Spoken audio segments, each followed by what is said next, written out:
So my name is Jayshan Ratnakumar. I live in London. I've been here my whole entire life, born and bred here.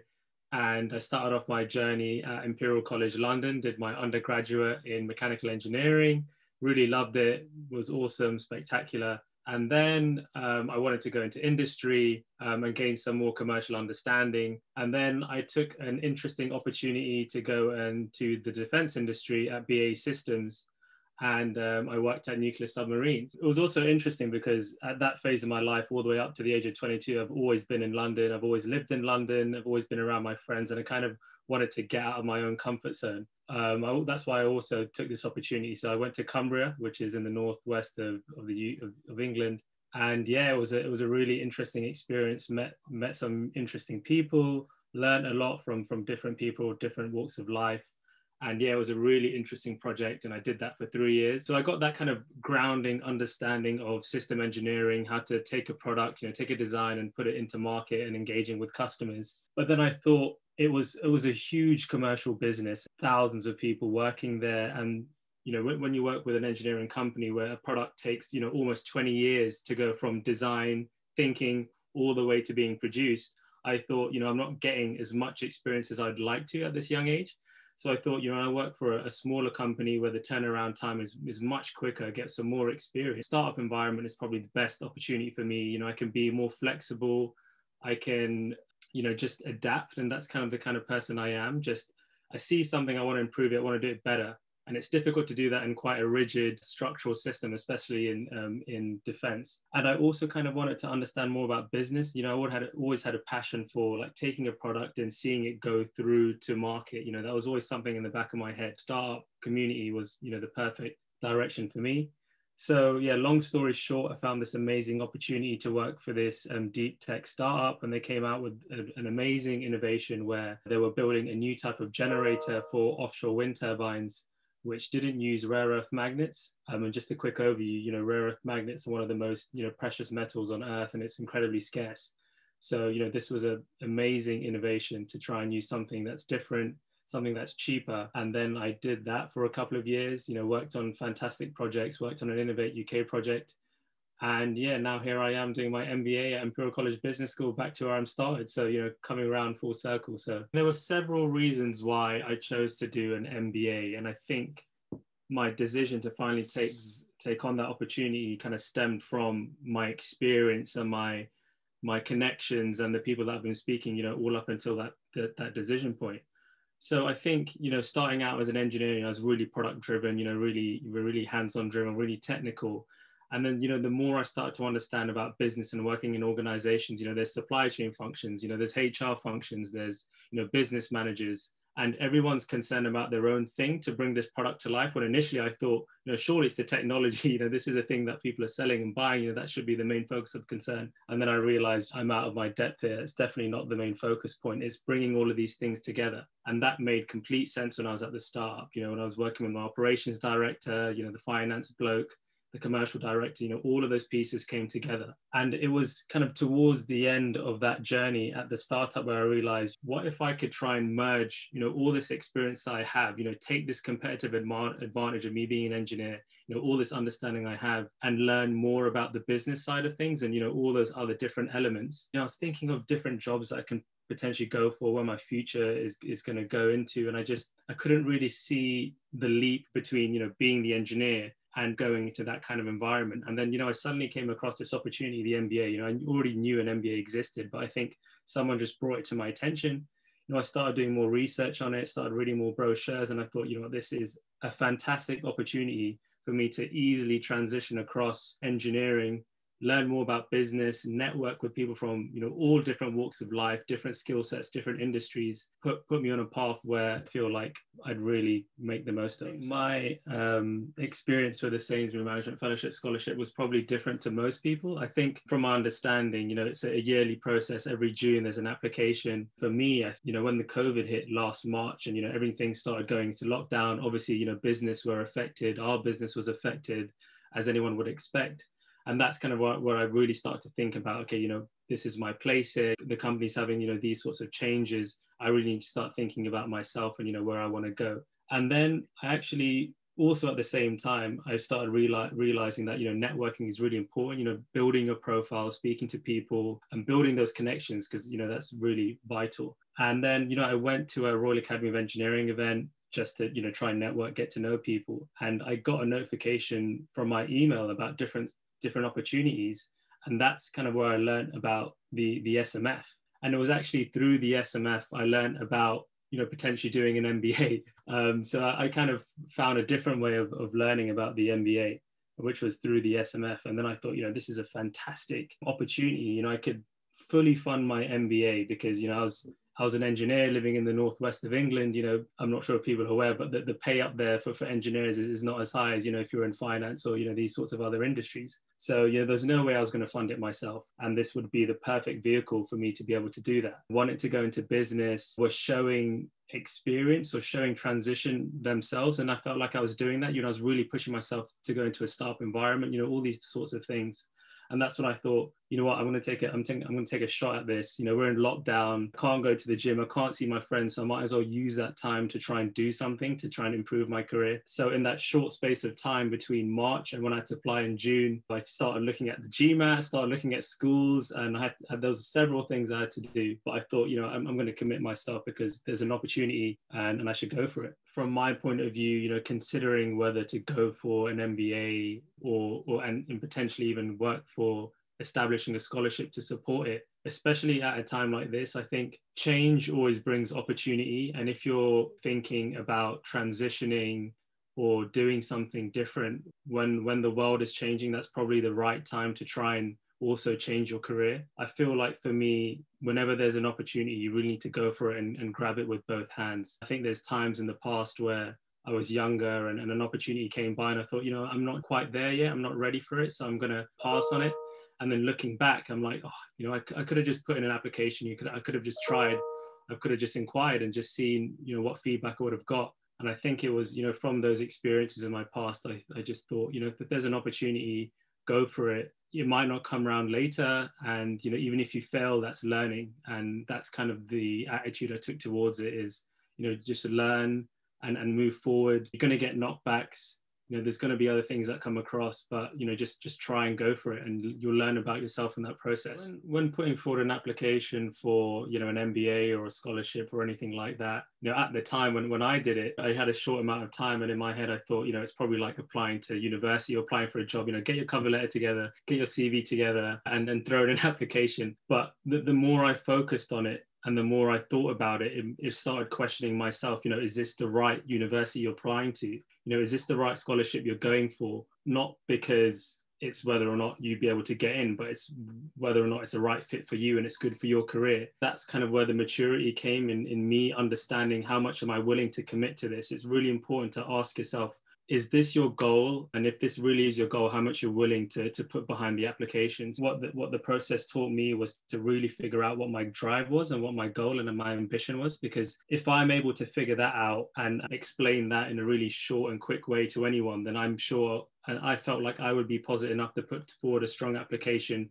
and convince someone else that I'd be the right fit to do this. And, I'm on the right journey. So that's kind of one of the main things I'd say, really figure out what it is that you want, really figure out why you're doing this, and then put forward your application. In hindsight, that really helped me because there's a lot of people doing their MBAs because they're at a transition and they don't know what to do. Some people come and do the MBA because they don't know what to do. But what I've learned is that those sorts of people are trying to clutch at so many different straws. They're not probably channeling the MBA that's the best way for them. But I found that I had a really strong goal and a really strong ambition, and every single resource that I'm making use of in the MBA is really helping me because I know what my end goal is. So I'm just literally focusing on the things that help me, and that's probably the best way to use it. And that's kind of something I've learned in hindsight. When I was applying for the MBA, I originally wanted to really get involved with climate strategy, renewable energy, because that's kind of where I built my startup experience in. That's kind of where my technical know-how was, and I had a good understanding of the market and the industry, especially offshore. So I was going into the MBA thinking of working on something sustainable, but definitely in the entrepreneurial environment. And then when I started, I was talking to a few colleagues of mine at the MBA and people that I knew outside the MBA, And we came up with a really cool idea that actually had nothing to do so much about, sustainability and climate change. And right now, what we've done is we've identified a problem in a completely different market. It's in the health and fitness market. I've got so much passion for that market as well. And again, that's another example of, there's an opportunity and I've just seen it and I feel like I can add value there. I feel like, and I also add passion there. So that's kind of what my MBA journey is now focused around. So I'm looking at, trying to build a startup, trying to raise some seed capital from angel investors, whoever it may be, around this business idea and the health and wellness market. And, really trying to develop that, really using everything the MBA has to offer, making use of my network to try and see that through. Because, if I'm successful in that, it's going to open doors down the line, which, enables me to get back into renewables and back into my original goal and my passion. So in terms of how I see the SMF supporting me as a member of that community, obviously, I've only been a part of the community for less than a year. It's coming up to probably 6 to 8 months. So I've probably not made the most out of it or been able to take the most out of it compared to, people who've been there for, several years or, even decades. But, I've managed to have a few conversations with some really cool alumni. I've spoken to Chirag Shah, who's an absolutely awesome SMF fellow, had a great chat with him. We also host annual dinners. Unfortunately, I don't think we've had the opportunity to do that now with COVID, but when things settle down and, those annual dinners, come around again, I'm going to be more than excited to go to those events and really speak to other people who've been in my journey, who've walked the same path as I have. Now I've gone off to do amazing and wonderful things. And I think the other amazing thing about that community is that everyone's really approachable. Everyone's happy to support one another. Everyone's really open to speak to everyone else. So, it's a really fantastic community. And I can't really wait to, really get into that. I think STEM and engineering has, a huge impact on, the trajectory of us as a society, us as a world, massively. I think education is improving day by day, year on year. I'm speaking to 18-year-olds and, they know more than I did when I was 22. It's great to see all these students maturing. And in terms of engineering and STEM, it's such a unique degree and a unique skill and subject base, because it makes you think very differently. It makes you think of problems in a different light. It makes you think creatively and outside the box. And, those skills are so important now more than ever. Us as a society, we want to change the way we've been living. We want to become more sustainable, more renewable. And there's such a huge, large population, and we need to sustain that and look after that. Science, technology, all of those skills and experiences and understanding has a massive impact. I'm all up for students spending more time in those areas, absolutely. In terms of kind of a skill or a knowledge base that I've acquired or that I depend upon that really helps me now and probably in the future, it's probably not so much anything I've actually learned, but it's more kind of approach that I take. When you're an engineer and when you're studying through university and even now, you look at a problem and there's just so many ways to approach it. And I'm not the typical person to jump in and immediately give a solution or jump in and give an answer. I'm definitely the type that sits back, waits, and sees what everyone else's input is, get everyone else's perspective, because that allows me to see, okay, this is how they approach the problem, and this is their thoughts on how to split it apart, break it apart, and resolve it. And what that does is it allows me to take all that information and try and think of a different way or come at it from a different angle. I'm inherently a person that always wants to look at things in a different way, because people are going to come to the table and present their ideas. So there's no point me coming with the same way of approaching something. So I really take pride in trying to think about the problem in a different way. And I think that's what engineering has really helped me do. Those analytical skills, creativity skills really helps build that picture. And just being able to do different things. I've been lucky enough and fortunate enough to get involved with different things. I've been involved with music. I've done some creative stuff. I've done some drawing. Getting involved with a bunch of different skills just helps approach things a different way. And I think that's really important. And it's not to focus on any one thing. Spend time on your hobbies, spend time with friends, get involved. And it comes back to this whole point of, if there's an opportunity, go for it, just really get involved. Because all of those things without you realizing and subconsciously really helps you break down things and the way you approach, jobs or anything that you have going in front of you and tasks. Probably the most important skill I've learned is just being able to analyze things a different way.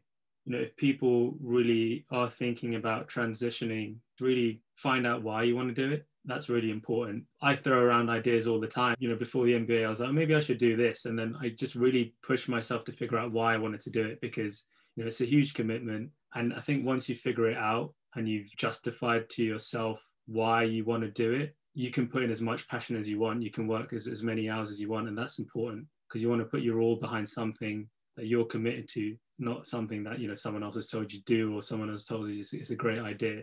So it's just really figuring that out and spend some time thinking about it and be open to things that are available and explore those options. So obviously, we're a unique cohort and we're doing this whole MBA in these very strange times, which means, I'm in front of a screen, most of the day. I'm sure most people are too, which wasn't the experience I was expecting, to be honest. I came into this MBA thinking that things were going to settle down maybe sooner than I thought. So there'll be an opportunity to meet with people face to face, really build those connections and those relationships, because that's really important coming to an MBA. That's one of the main reasons why people do it. And it's a shame that obviously most of our journey has been in front of the screen, but that has also presented a lot of opportunities. So for example, I probably on a standard day, if in the real world, probably wouldn't have the time to speak or have, meetings with 5 or 6 different people. But because I'm in front of a screen, I can just slot in times to see everyone, and I'm seeing so many people. And because everyone's doing this in their own home, it opens people up a little bit more in a way that you wouldn't in the real world. There's a kind of an element of professionalism that people have to uphold when you're in the real world. The way you dress and the way you speak to people kind of breaks that barrier, and it gets me to really understand the person behind the screen, which you wouldn't get in a different environment. That's kind of the benefit, building a deeper connection in front of a screen. Yeah, I think that's been the silver lining, I guess, on all of this. The Imperial MBA has been amazing at setting up events, left, right, center that you can attend. There's so many events out there, but I think there's also opportunities for people just generally as well. I think Eventbrite is a website where there's tons of fantastic opportunities there. And I think it's just trying to, sign yourself up on those newsletters and those kind of pages where you can start to get traction in those industries and areas that you want to get involved with. So, Eventbrite is one of them. Hopin is another amazing platform where I found it amazing to, network with other people. They almost have a speed networking session, and there was a couple of weeks ago, I attended one of those over a 2-hour session, and I met almost 10 people that I knew that could help me, which is amazing. But at the same time, there was 10 people that I could help and I wanted to help. So those 2 platforms were really amazing for me. And it's really important, just go to these webinars and just go with the attitude that you might learn something. And if you don't, at least you've gone and known that what you do know is the right thing. And it just reaffirms what you do know, which is important. As well as learning new things, balancing MBA life, work life, social life, especially when, you can't go outside and really do anything. And to be perfectly honest, I'm not going to sit here and say that I've got the formula for it. I don't, I'm struggling with it. But I think what's important is to just try and organize your day and your week. I think when I try and organize, what's going to happen this week, what's going to happen this weekend, it kind of braces my mind for, okay, I'm going to do some work over here, do some productivity stuff, socialize with people over Zoom, go out for a walk, spend some time, doing a Joe Wicks workout, because, usually I used to spend, 40 minutes, 45 minutes in the gym and, walk to the gym and back. Whereas for some reason, I feel like when you're sitting in front of the screen, I'm actually spending more time working now than I did before. And, just doing a quick 25-minute HIIT workout or something is just really important to squeeze that in. So yeah, I mean, just to kind of summarize there, I've definitely not found the formula, but I think it definitely revolves around allocating certain amounts of time to do certain things and really dedicating that time to do that, kind of spending more time doing something else, really commit to those segmented areas and focusing on it. And I think, you can get a well-rounded, balanced life. I praise those who are able to do it.